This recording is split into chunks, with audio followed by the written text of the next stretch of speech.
Ano? Sama ka sa biyahe ko? Madilim. Ang trekking at spelunking ay ilan sa mga kinahuhumalingan ng mga pumupunta sa Quirino. Para sa mga biherong sasabak dito sa trekking na to or tinatawag nila spelunking, it's a cave, mas maganda talaga kapag yung sapatos nyo may grip. Para at least kasi yung mga bato, kapag konting naulanan o magkaroon lang ng algae, medyo madulas talaga. So mas maganda kapag makapit yung... As much as possible, dapat huwag kayo mag-chinelas dahil chinelas usually flat yan eh. Kaya good example yan para sa ating mga kasamahan dito, no? Patay. Seasoned travelers daw sila eh. And at the same time, yung mga dadaanan din natin, may konting putik. So, mababasa. At kapag naka-flip-flops lang kayo na thongs, pwedeng maiwan yan. Di ba? Mas maganda kapag Feverman sandals, yung may strap at may grip.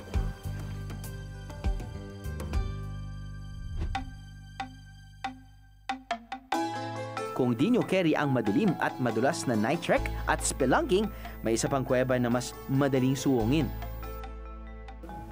Ang kuweba ng Nagbukel. Mula dun sa sentro ng Dipon, tatravel lang natin, malapit lang ito, 5 minutes lang, makakarating na tayo dito sa Nagbukel Cave. Isa ang Nagbukel Cave sa mga pinakasikat na tourist destination sa probinsya.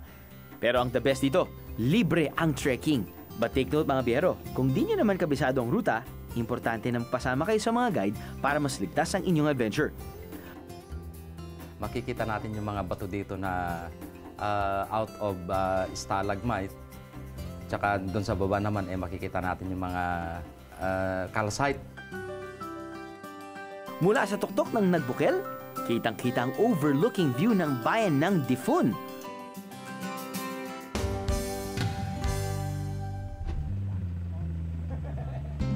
Dito naman sa Aglipay, tila mas mataas ang mga kuweba. Punta tayo sa may water siya. Maluwang to kaya pwedeng tumira dito na more or less 100 na tao. So para siyang ano? Para siyang camp. Para siyang camp.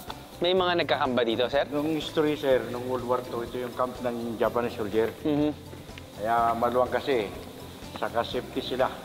Siguro pag Valentine's Day, marami pong mga tao dito. O marami, sir. Mamasyal din. Namamasyal? Nagkakampaan? Nagdo-doktor-doktor? Nagsusumpaan. Nagsusumpaan. Para sa mga turista, meron po ba silang kailangan bayaran para may sumama silang guide katulad nyo, sir? Karami naman, sir. Hindi kami nag-demand, pero nagbibigay din sila. Parang donation na lang, parang ganun. Parang tip na lang po, no? Tip na lang.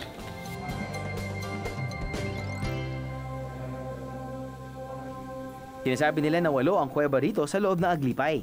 Lalabas na kami mula sa unang kuweba. Ito yung masikip na daan na tinatawag namin kung minsan. Po. Ang masikip na daan, Mas masarap. mas masarap na papasukin. Ayun. Kasi sa hanggang yung maganda. Tama po. Sir, ito yung pinakamagandang bato. Parang dinadaanan pa ng... Sa'yo.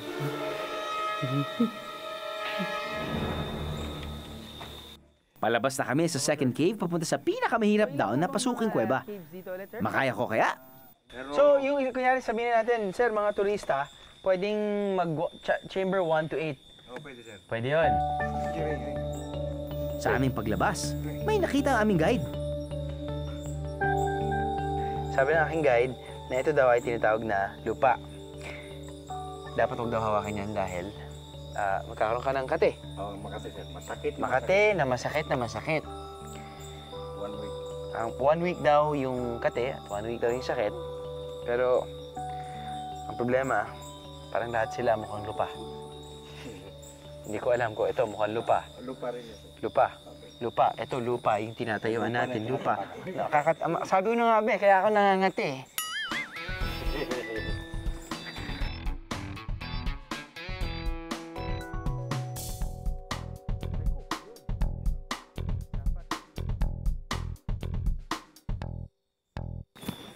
Alam niyo, parang there's always something to look forward to, lalo na kapag nagkakaroon tayo ng activities kapag gabi. Nalala niyo yung nag-scuba diving tayo ng gabi. Iba kakaibang experience. Nag-spelunking tayo sa, nakalimutan ko na kung anong probinsya, sa gabi. Parang ganito rin yun. Yung ginagawa natin, nagki-caving tayo sa gabi. May added adventure, may added thrill. Hindi mo alam kung anong mangyayari sa'yo. May lilitaw ba, may uubo ba na hindi mo kilala. Ganon. Di ba? Parang halos lahat mas masarap gawin kapag gabi. Ito na tayo sa bungad ng Chamber 8. Ito yung pinakamasikip na bunganga ng cave, pero lahat ng masikip maluwang sa loob. Yun ang gustong thrill na thrill ng mga turista. Lalaki o babae dahil pinakamasikip, parang namamasahe. Aba? Okay. Gandaan yung ulo, sir. Ang ulo pinakamahalaga sa ating body. Ano ko puso?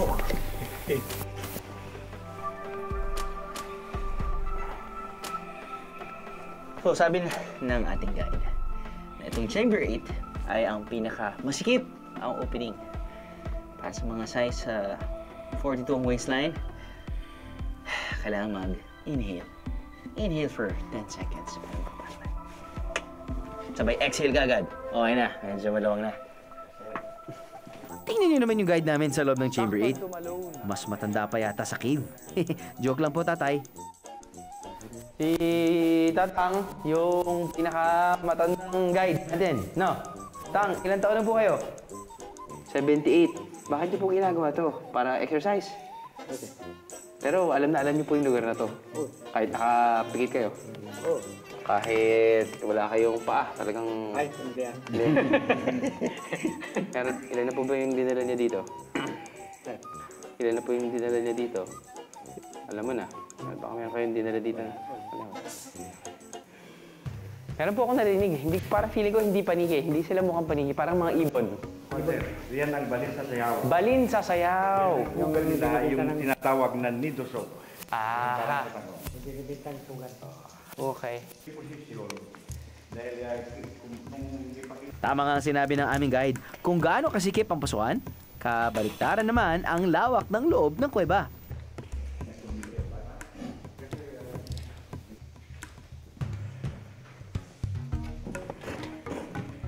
Si tatay magaling pa sa tango. Mukhang dito na kailangan gawin ang sinasabi nilang duck walk. Duck walk.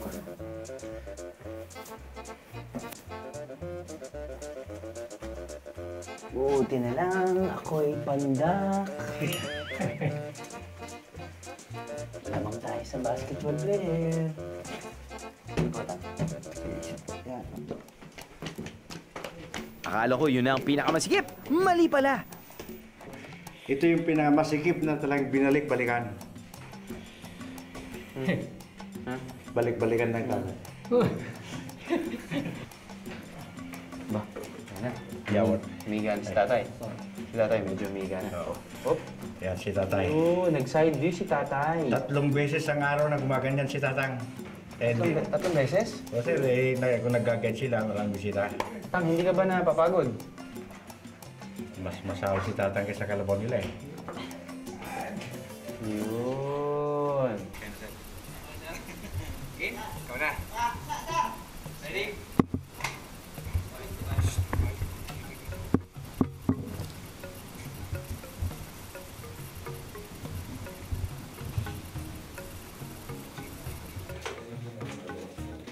Uy.